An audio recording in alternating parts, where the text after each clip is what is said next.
अधिगम, अधिगम मतलब लर्निंग। तो लर्निंग किसे कहते हैं? अनुभव और प्रशिक्षण द्वारा व्यवहार में परिवर्तन अधिगम कहलाता है। यानी अनुभव के द्वारा व्यवहार में परिवर्तन करना या प्रशिक्षण द्वारा व्यवहार में परिवर्तन करना अधिगम कहलाता है। ठीक, दूसरा पॉइंट क्या कह रहा है? अधिगम की विशेषता। अधिगम की विशेषता क्या है?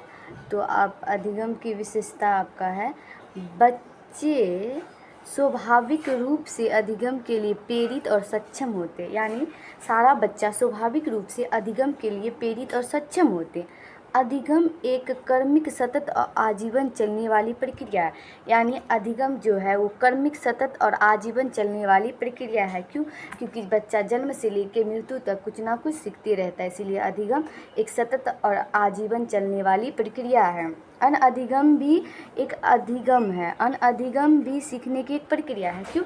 क्योंकि ना सीखना भी एक सीखना। जैसे कोई बच्चा स्कूल से घर आ रहा है, उसने देखा कोई शराबी नीचे शराब पी के घुलट गया है, तो इसीलिए उन्होंने अनुभव किया, उस अनुभव से सीखा कि शराब नहीं पीना चाहिए। तो उन्होंने सीखने तो नहीं गया, लेकिन तब पर भी उन्होंने अनुभव करके सीखा ना कि शराब नहीं पीना चाहिए। इसीलिए अनअधिगम भी सीखने की एक प्रक्रिया है। ठीक, दूसरा पॉइंट क्या है? अधिगम मुख्य रूप से एक सामाजिक प्रक्रिया है। अधिगम क्या है?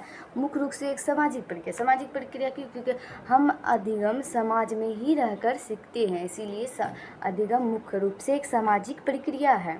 ठीक, सीखना एक मानसिक प्रक्रिया। क्यों मानसिक प्रक्रिया? क्योंकि जब तक हमारा दिमाग सही नहीं रहेगा तब तक हम कुछ नहीं सीख सकते। जैसे एक पागल आदमी कुछ नहीं सीख सकता। क्यों? क्योंकि उसके पास दिमाग नहीं।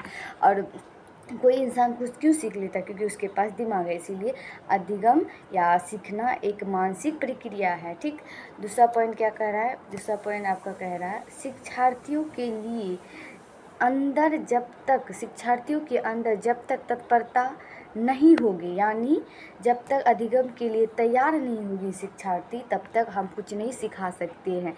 जब तक शिक्षार्थी सीखने के लिए शिक्षार्थी के अंदर से तत्परता, यानी शिक्षार्थी अंदर से सक्रिय होकर नहीं सीखेंगे, तब तक हम विद्यार्थी को नहीं सिखा सकते हैं। इसीलिए सीखने के लिए अंदर में तत्परता का होना जरूरी है। दूसरा पॉइंट कह रहा, अधिगम अधिक सार्थक और प्रभावशाली तब होता है जब बच्चा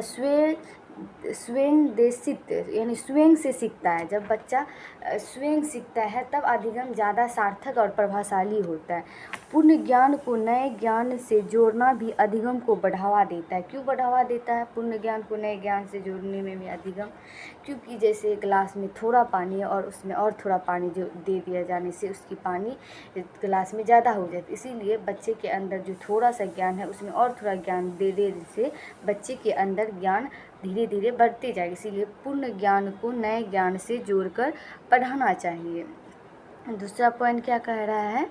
दूसरा पॉइंट आपका कह रहा है, अधिगम ऐसे वातावरण में प्रभावी और भावनात्मक रूप से सकारात्मक और शिक्षार्थियों के लिए संतोषजनक होता है। यानी अधिगम के लिए भावनात्मक और सकारात्मक वातावरण का होना जरूरी है। ठीक है, दूसरा पॉइंट कह रहा है, अधिगम की स्थानांतरण। अधिगम के स्थानांतरण। तो अधिगम के स्थानांतरण क्या है? एक परिस्थिति में सीखी हुई ज्ञान को दूसरी परिस्थिति में प्रयोग करना, उसे ही अधिगम के स्थानांतरण कहते हैं। यानी कोई ज्ञान को सीखे उसके बाद व्यवहार में परिवर्तन करना ही सीखना कहता है। यानी कि जब कोई कुछ सीखा है उसे अपने व्यवहार में जब तक परिवर्तन नहीं करेगा तब तक अधिगम नहीं होगा। ठीक, दूसरा पॉइंट क्या कह रहा है? सकारात्मक स्थानांतरण। सकारात्मक स्थानांतरण एक प्रवृत्ति में सीखे गए कौशल या प्रशिक्षण दूसरी परिस्थिति में प्रयोग होता है। ठीक, प्रयोग होता है।